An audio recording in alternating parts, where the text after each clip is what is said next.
Mrs. Belmont, will you ever learn how to make a good cup of tea?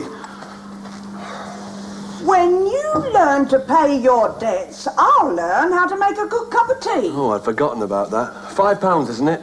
I'll give it to you tomorrow. Tomorrow's Saturday. You won't be here tomorrow. Oh, that's right. Monday. I'll let you have it on Monday. I believe that when I see it. I know what you're thinking. You're thinking, what's a clever person like me doing in a place like this? Well, quite honestly, I don't know either. But I tell you one thing, I'm not going to be pushed around any longer.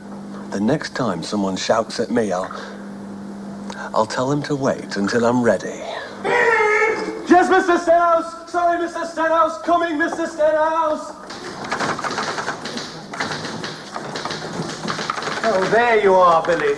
Put this 50 pence into the parking meter for me, there's a good lad. That's against the law, Mr. Stenhouse. If I'm caught, I'll be put in prison for hundreds of years. Don't worry, Billy. I'll visit you every 25 years. I think I'll have to sell that car. It's more trouble than it's worth. So's Billy.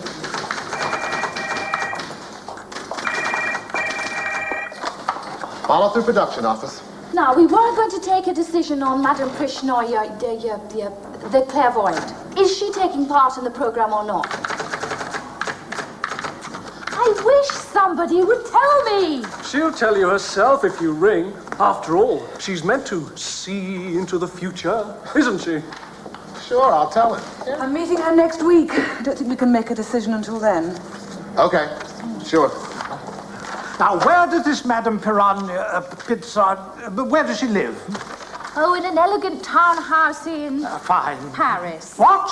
Ted, that was Smith on the phone. He says we're spending too much money. Oh, wonderful. That's all I need. Sarah, you're not going to Paris. It'll cost a fortune. You know, they do say that Madame Pieroshnaya is the best clairvoyant in Europe. Well, that's all right. Sarah's going to find the second best clairvoyant in Europe today, somewhere in London. Are you kidding? Now, look, Joe, I want people to stop throwing money down the drain. Oh, Mr. Stenhouse. What is it now, Billy? You know that 50 pence you gave me? Well, I dropped it. Well? Down a drain. Drains, parking meters, clairvoyance. Is this an office or a circus? It's a circus.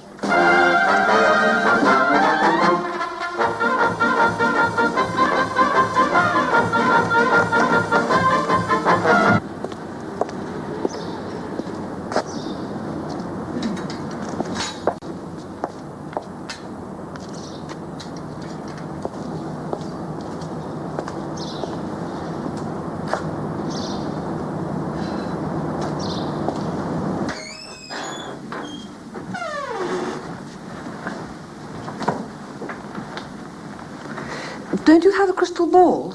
You'll need a crystal ball, you know. Crystal ball? Don't make me laugh. Good heavens. A computer? That's right. Eventually, every clairvoyant will have one of these. I'm years ahead of my time, you know. But, what kind of things can you predict with a computer? Lots of things. Lots and lots of things. For instance, is it going to rain tomorrow? And is it?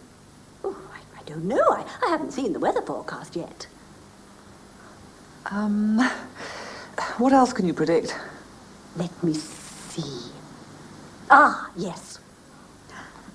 What will the President of the United States have for supper the day after tomorrow? I don't know. What will the President of the United States have for supper the day after tomorrow? Something to eat. He always has something to eat for supper. Ah, now, here's something you'd like to know. Which horse will win the 3:30 at Newmarket on Monday? You can predict that? Nothing easier. Only I never tell anyone about it because I don't believe in gambling. Well, your computer isn't very useful, is it? Oh, yes, it is, dear.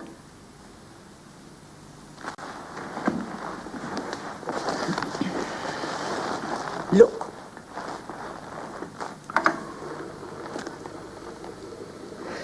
£1 of coffee, 2 pounds of sugar, 2 tins of baked beans, 1 packet of chocolate biscuits. But this is a shopping list. That's right. tomorrow's shopping list. I always like to know exactly what I'm doing tomorrow. I suppose that's why I'm such a good clairvoyant. Yes, I see. Thank you very much for talking to me, but I'm afraid... It's a pleasure, dear. Don't mention it. Hold on. Don't move. I think I can see something in your future. Yes. Very soon, you will be in a hospital maternity ward. What? I can see babies in your life very soon.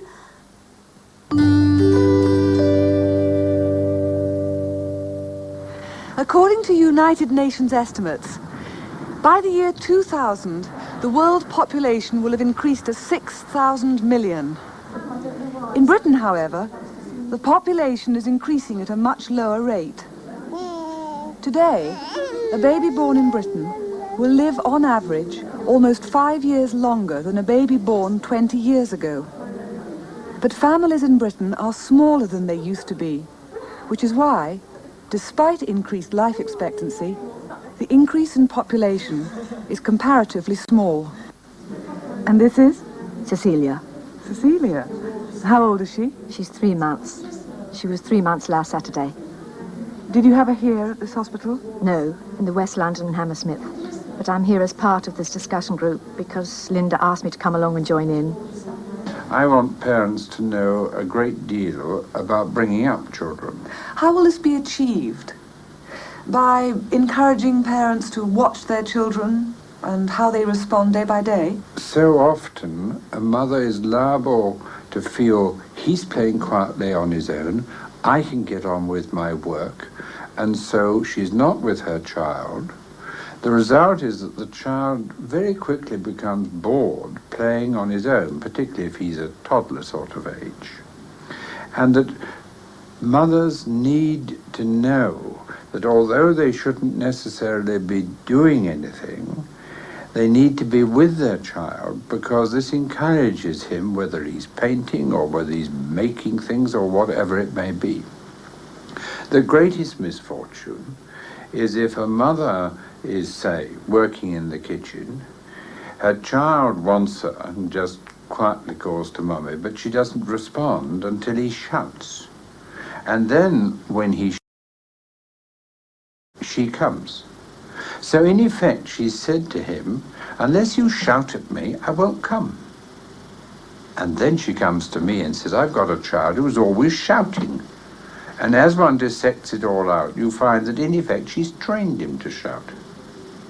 So it's an example of the basic thing that you encourage the behavior you want, you respond to it, and in this instance, the child playing quietly, you are with him, either playing or just watching or saying, isn't that clever of you? And the child then plays a lot and becomes very constructive. And you don't do things about the behavior you don't want. And consequently, since children want to please their parents, they do the one that gets a good result and encouragement, and they drop the other. And this is what we term behavior modification. Now, as a result of far more emphasis on making sure that people do understand what goes on in a child's mind, parents can have enormous fun because they see how they can influence their child in an indirect way. Will this be your first baby? Yes, first baby. When's it due? The end of November. Must be looking forward to it. Very much. Getting a bit nervous now. But looking forward to it very much. What about you two? Will it be your first baby? Yes. Yes, yes. How will you feed the baby? Well, I'm hoping to breastfeed mine. Yeah, I'd like to breastfeed as well. You've both been, well, all of you have been to a breastfeeding class here this afternoon. Yes. Do you find it helpful? Yes, very, very helpful. Especially seeing a mother breastfeed the child herself as well. That was very beneficial. Well, I thought it was anyway. Right, now that you've practiced your relaxation, We're just going to come round and check to see how well relaxed you are.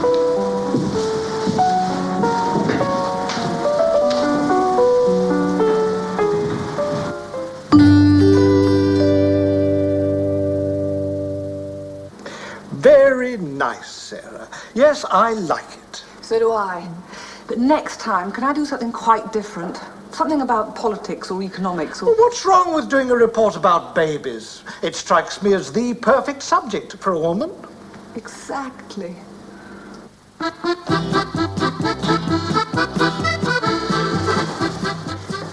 I'll take the chicken meringue, please. What about you, Corinne? I'll have the same, thank you. Very good, monsieur. Something to drink? Let me see. We'll have a large bottle of mineral water. Very well, monsieur.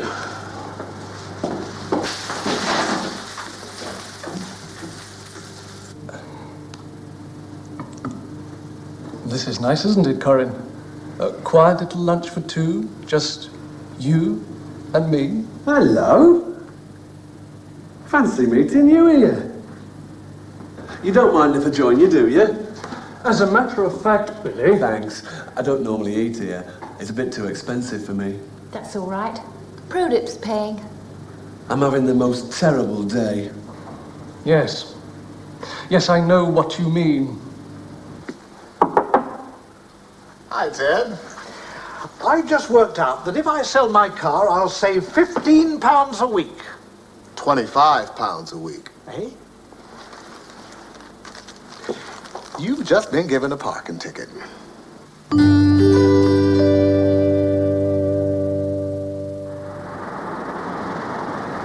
Anyone who wants to get from one part of London to another as quickly as possible will probably decide to take the tube, the London Underground. In spite of the high cost of fares, the Underground is still the most important part of London's public transport system. In the central control room near Euston Station, the movement of the trains is coordinated.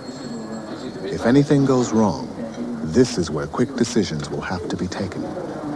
This is the line controller's panel. His primary job is to keep the service as near as possible to the timetable.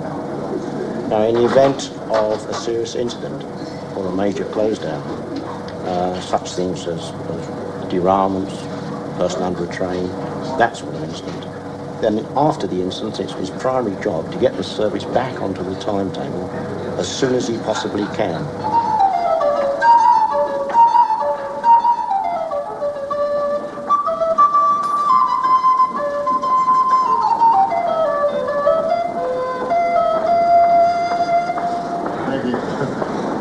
What are you called? Gavin. Gavin. Let me ask you a few questions. You're not supposed to play music in the Underground, are you? No, it's illegal everywhere. Why? Why is that? Well, I mean, officially it dates back to a bylaw made in the 50s. I don't know, ideologically, I don't think there's any reason at all. How do you think most of the passengers that pass by here feel about what you're doing? People are into it. I mean, people are very supportive by and large. I think most people would rather hear music than walk into a tunnel which is bleak and cold and empty.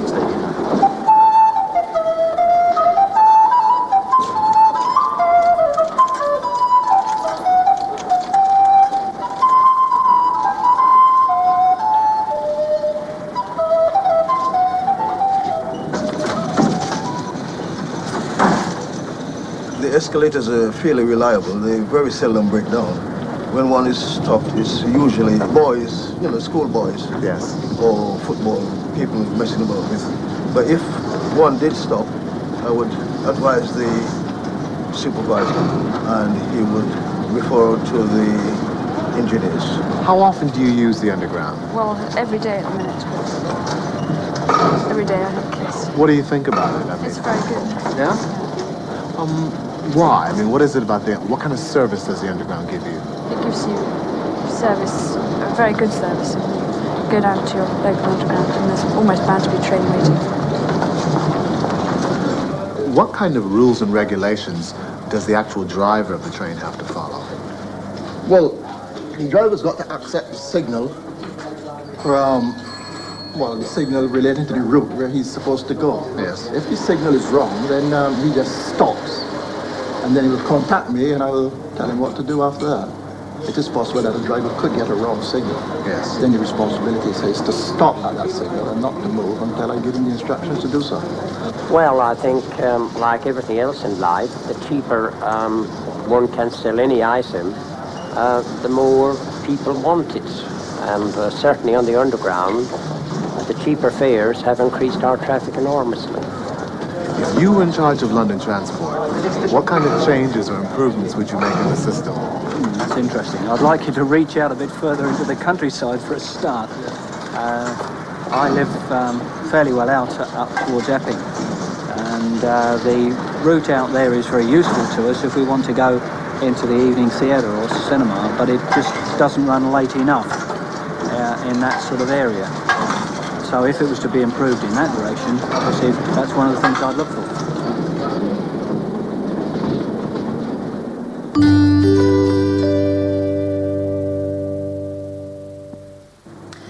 But how can you be so sure he's a musician? Because of his long, delicate hands. He's probably a pianist. Or maybe a violinist. Sherlock Holmes, you amaze me. How do you do it? It's just my natural talent. I think one day I'll be a detective. I've always wanted to be a detective. Oh, does that mean you're going to resign? I'll resign when I'm ready to resign, pro-dip. Look, he's wearing a new shirt. I expect he's meeting a beautiful woman this afternoon. He'll take her to the park and play her Mahler's violin concerto. Mahler didn't write a violin concerto. Didn't he? Well, he'll probably write one soon. Pierre, that man over there, do you know who he is? Oh, he's my cousin from Marseille. He's an electrician. Oh, I see. And is he meeting a beautiful woman this afternoon? Oh, no, monsieur. He's repairing my television this afternoon. Oh! Thank you, Pierre.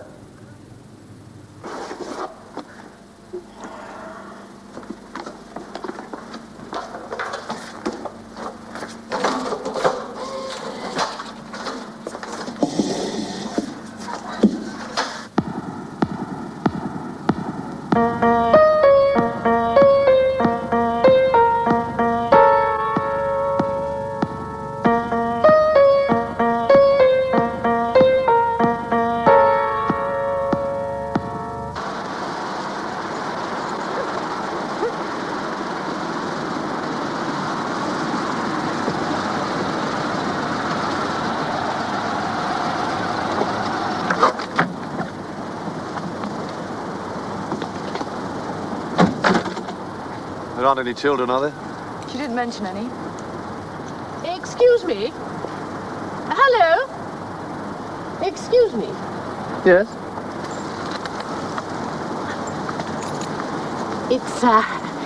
It's Mrs. Gibbs you want, isn't it? Yes. Well, she's had some very bad news, and really she shouldn't be disturbed. Thank you. We know about that. Oh. You're not the press, are you? No.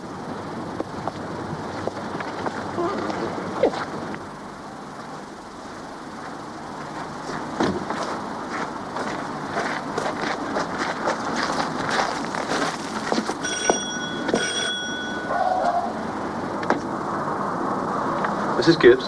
Yes? I'm Detective Chief Inspector Phillips. This is Detective Constable Maxwell. Come in. Thank you.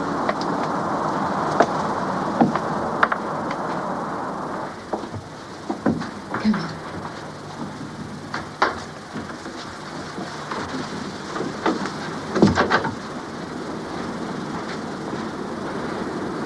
Do sit down. Thank you. Thank you. Mrs. Gibbs, I know this must be a difficult time for you, but we'll have to ask you a few questions. Of course. You've been told the circumstances of your husband's death? He was shot in a hotel near the airport. Yes. Oh, I'm sorry. I'm sorry. Now, we don't know where he intended going from the hotel. Can you tell us something about that? No. Did he ever mention any particular foreign country, or... No. Did he travel abroad in the course of his work? He was a representative for a food company, wasn't he?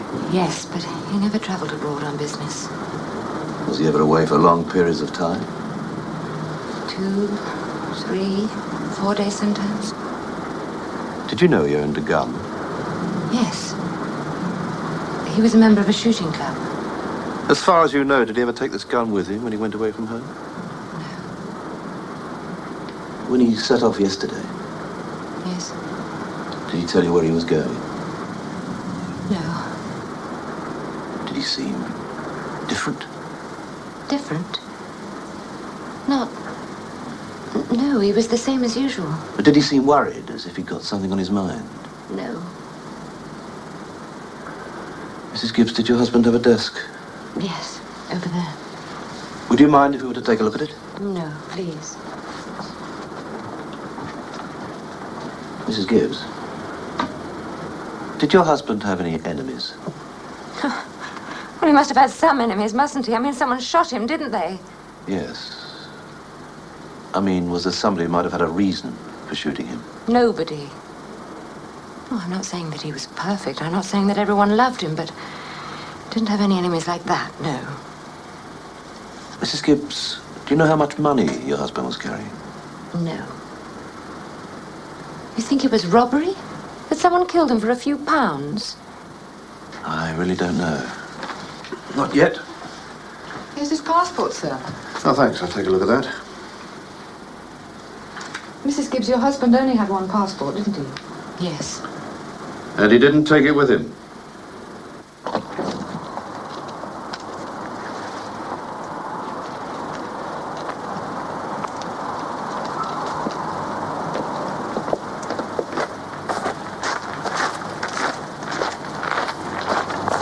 Why did he leave his passport at home?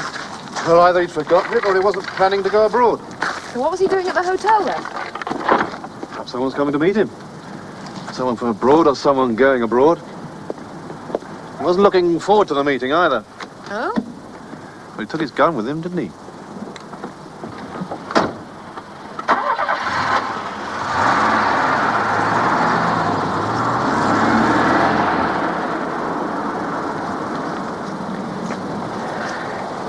We could tell him a thing or two, couldn't we? Huh? We could tell him 1 or 2 things about that nice Mr. Gibbs, couldn't we just?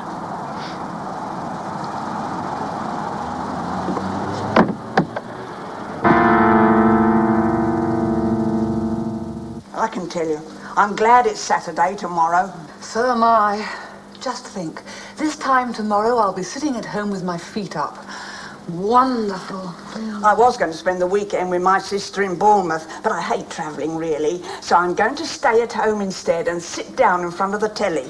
There's a good film on tomorrow night, a Western. I can't stand Westerns. Oh, how can you say that? Oh, Billy, thanks to you, Ted got a parking ticket. I don't care. I'm leaving in a few minutes. I'm going to spend the weekend in Paris. Yes, I'll probably go to Paris. Well, you better have another cup of tea, dear. You'll need all your strength for that. So, I'll meet you at the station at 8:30. Oh, all right. I hope you won't be late, though. I won't be late. I just hope you won't be late. I won't be late. I've just had an urgent phone call from Mr. Smith.